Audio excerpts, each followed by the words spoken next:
Ray. What do you want to do tonight? Same thing we do every night, Pinky. Try to take over the world.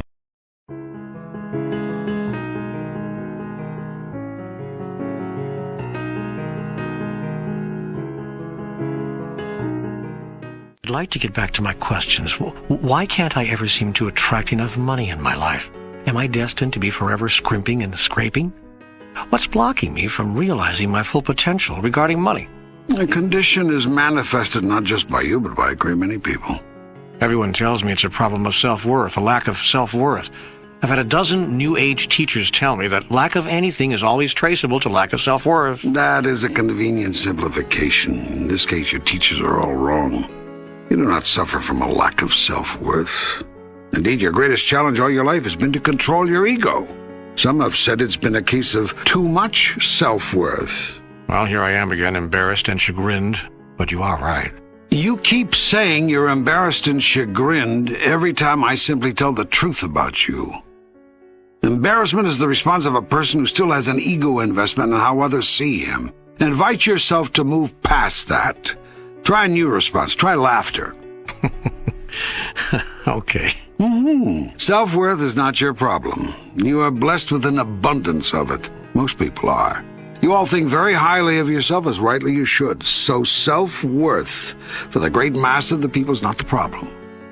What is? The problem is lack of understanding of the principles of abundance, together usually with a massive misjudgment about what is good and what is evil. Let me give you an example. Please do. You carry a thought around that money is bad. You also carry a thought around that God is good. Bless you. Therefore, in your thought system, God and money do not mix. In a sense, I guess that's true. That is how I think. This makes things interesting because this then makes it difficult for you to take money for any good thing. I mean, if a thing is judged very good by you, you value it less in terms of money. So the better something is, the more worthwhile, the less money it's worth. You're not alone in this. Your whole society believes this. So your teachers make a pittance and your stripteasers a fortune.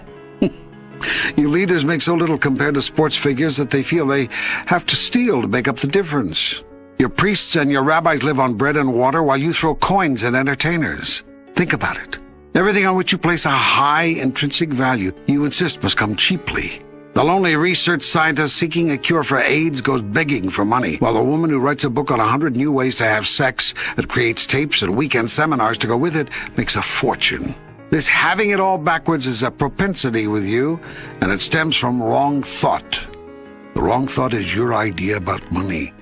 You love it, yet you say it is the root of all evil. You adore it, yet you call it filthy lucre.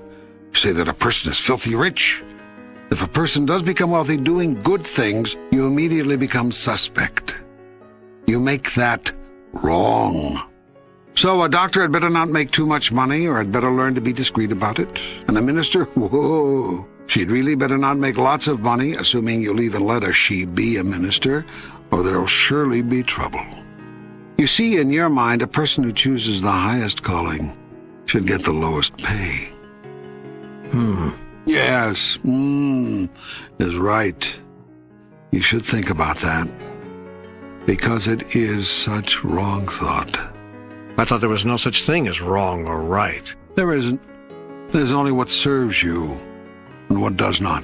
The terms right and wrong are relative terms, and I use them that way when I use them at all.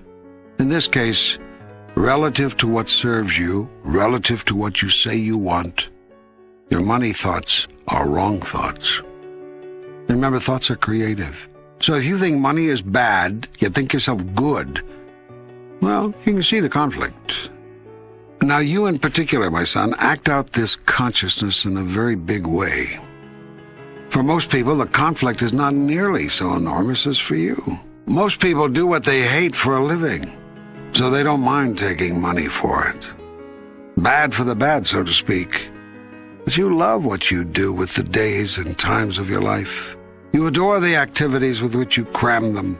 For you, therefore, to receive large amounts of money for what you do would be, in your thought system, taking bad for the good, and that is unacceptable to you. You'd rather starve than take filthy lucre for pure service, as if some of the service loses its purity if you take money for it. So here we have this real ambivalence about money.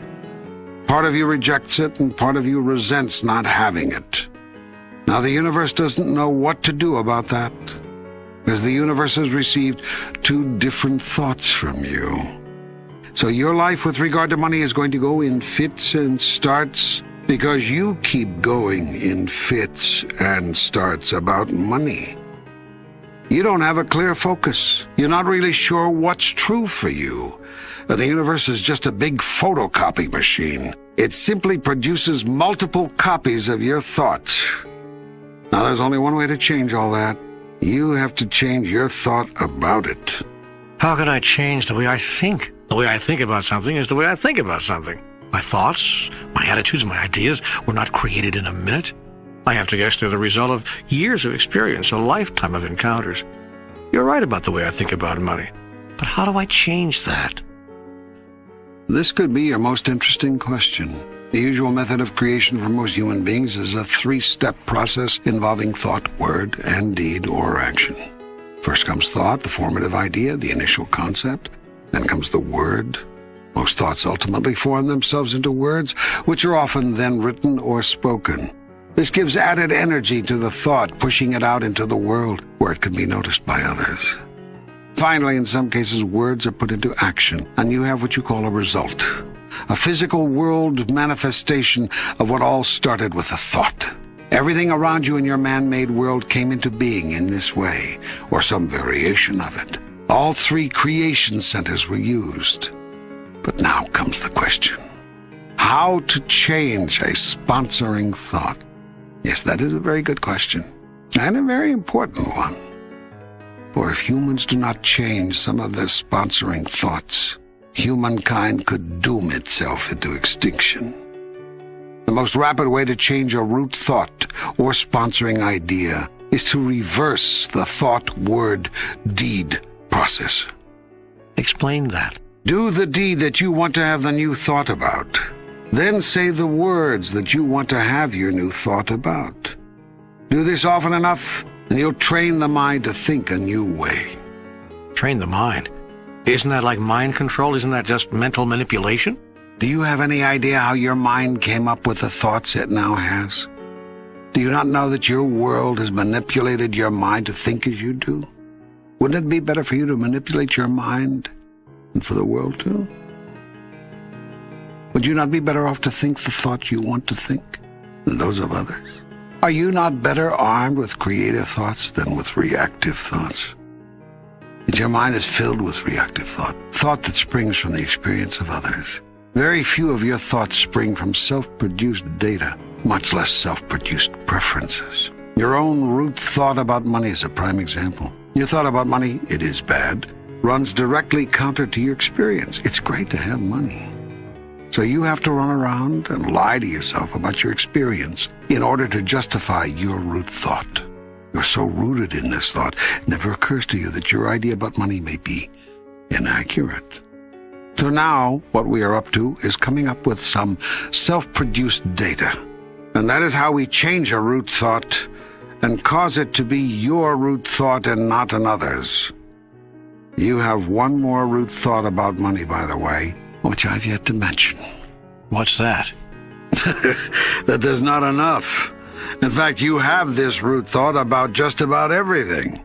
There's not enough money, there's not enough time, there's not enough love, there's not enough food, water, compassion in the world. Whatever there is that's good, there is just not enough. This race consciousness of not enoughness creates and recreates the world as you see it. Okay, so I have two root thoughts, sponsoring thoughts, to change about money.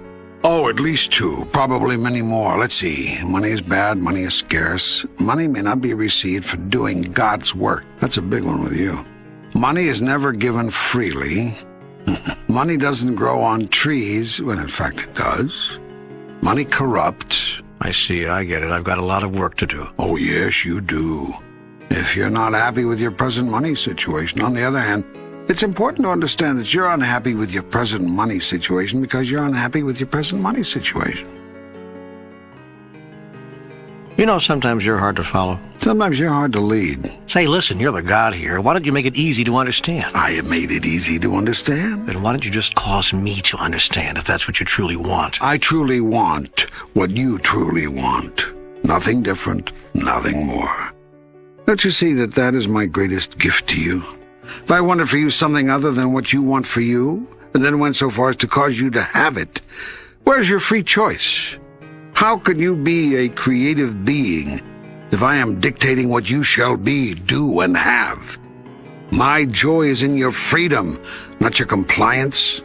Okay, what did you mean I'm unhappy with my money situation because I'm unhappy with my money situation? You are what you think you are.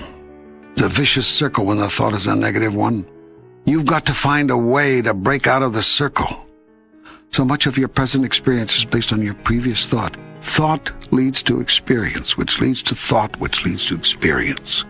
This can produce constant joy when the sponsoring thought is joyous. It can and does produce continual hell when the sponsoring thought is hellacious. The trick is to change sponsoring thought. I was about to illustrate how to do this. Go. Thank you. The first thing to do is reverse the thought, word, deed paradigm. You remember the old adage, think before you act? Yes. Well, forget it. If you want to change a root thought, you have to act before you think. Example, you're walking down the street and come across an old lady begging for quarters. You realize she's a bag lady that's living day to day. You instantly know that as little money as you have, you surely have enough to share with her. Your first impulse is to give her some change. There's even a part of you that's ready to reach in your pocket for a little folding money, a 1 or even a 5. What the heck? Make it a grand moment for her. Light her up. Then thought comes in. What? Are you crazy? We've only got $7 to get us through the day. You want to give her a 5? So you start fumbling around for that 1. Thought again. Hey, come on. You don't have that many of these that you can just give them away. Give us some coins for heaven's sake, and let's get out of here. Quickly you reach into the other pocket to try to come up with some quarters. Your fingers feel only nickels and dimes. You're embarrassed. Here you are, fully clothed, fully fed, and you're going to nickel and dime this poor woman who has nothing? You try in vain to find a quarter or two. Oh, there's one, deep in the fold of your pocket. But by now you've walked past her, smiling wanly, and it's too late to go back. She gets nothing. You get nothing either. Instead of the joy of knowing your abundance and sharing, you now feel as poor as the woman. Why didn't you just give her the paper money? It was your first impulse, but your thought got in the way. Next time, decide to act before you think. Give the money. Go ahead. You've got it. There's more where that came from. That's the only thought which separates you from the bag lady. You're clear there's more where that came from, and she doesn't know that. When you want to change a root thought, act in accordance with the new idea you have. But you must act quickly, or your mind will kill the idea before you know it. I mean that literally.